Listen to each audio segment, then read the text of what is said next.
ಇಂಡಿಯಾದ ಉತ್ತರಾಖಂಡ ಸ್ಟೇಟಲ್ಲಿರೋ ಹಿಮಾಲಯದ ಪರ್ವತದ ಕೆಳಗಡೆ ಒಂದು ಲೇಕ್ ಇದೆ. ಈ ಒಂದು ಲೇಕಿನ ಹೆಸರು ರೂಪ್ಕುಂಡ್ ಅಂತ. ಆದರೆ ಸುಮಾರು ಜನ ಈ ಒಂದು ಲೇಕ್ನ ರೂಪ್ಕುಂಡ್ ಲೇಕ್ ಅಂತ ಕರೆಯೋ ಬದಲು ಸ್ಕೆಲೆಟನ್ ಲೇಕ್ ಅಂತ ಕರೀತಾರೆ. ಅಂದರೆ ಎಲುಬುಗೂಡಿನ ಒಂದು ಸರೋವರ ಅಂತ ಕರೀತಾರೆ. ಕಾರಣ ಏನಂತಂದರೆ ಈ ಒಂದು ಲೇಕಲ್ಲಿ ಒಂದಲ್ಲ ಎರಡಲ್ಲ 1000ಕ್ಕೂ ಜಾಸ್ತಿ ಮನುಷ್ಯನ ಅಸ್ಥಿ ಪಂಜರಗಳು ಸಿಗಿದೆ, ಅಂದರೆ ಮೂಳೆಗಳು ಸಿಕ್ಕಿದೆ. ಅದು ಮಾತ್ರ ಅಲ್ಲದೆ ಅಂದ್ಬಿಟ್ಟು 200ಕ್ಕೂ ಜಾಸ್ತಿ ಮನುಷ್ಯನ ಸ್ಕಲ್ಗಳು ಸಿಗಿದೆ, ಅಂದರೆ ತಲೆ ಬುಡಗಳು ಸಿಕ್ಕಿದೆ. ಸೊ ಇದರಿಂದನೇ ಈ ಒಂದು ಲೇಕ್ನ ಸ್ಕೆಲೆಟನ್ ಲೇಕ್ ಅಂತ ಕರೀತಾ ಇದ್ದಾರೆ. ಸೊ ಅದು ಮಾತ್ರ ಅಲ್ಲದೆ ಅಂದ್ಬಿಟ್ಟು ಈ ಒಂದು ವಿಷಯ ಗೊತ್ತಾದ ತಕ್ಷಣ ಒಂದು ಗ್ರೂಪ್ ಆಫ್ ಆರ್ಕಿಯಾಲಜಿಸ್ಟ್ ಅವರು ಏನು ಮಾಡಿದ್ರು ಅಂತ ನೋಡಿದ್ರೆ ಈ ಒಂದು ಮೂಳೆಗಳೆಲ್ಲ ಯಾರ್ದಾಗಿರ್ಬೋದು ಅಂತ ತಿಳ್ಕೊಳ್ಳೋದಕ್ಕೆ ಕೆಲವೊಂದು ರಿಸರ್ಚ್ಗಳನ್ನ ಮಾಡಿದ್ದಾರೆ. ಈ ಥರ ರಿಸರ್ಚ್ ಮಾಡಿ ನೋಡುವಾಗ ತುಂಬಾ ಶಾಕಿಂಗ್ ಅಂತ ಇನ್ಫಾರ್ಮೇಷನ್ ಅವ್ರಿಗೆ ಸಿಕ್ಕಿದೆ.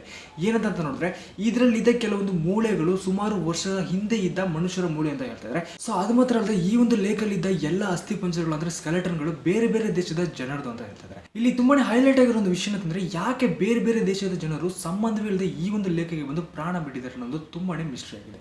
ಸೊ ಇದ್ರ ಬಗ್ಗೆ ನಿಮ್ಗೆ ಅನಿಸ್ತಾ ಅನ್ನೋದು ಮರ್ಯಾದೆ ಕಮೆಂಟ್ ಮಾಡಿ. ಇದೇ ತರ ಕೆಲವೊಂದು ಇಂಟ್ರೆಸ್ಟ್ ವಿಷಯಗಳ ಬಗ್ಗೆ ನೀವು ತಿಳ್ಕೊಬೇಕಾದ್ರೆ ಈ ಒಂದು ಚಾನಲ್ ಸಬ್ಸ್ಕ್ರೈಬ್ ಮಾಡಿ.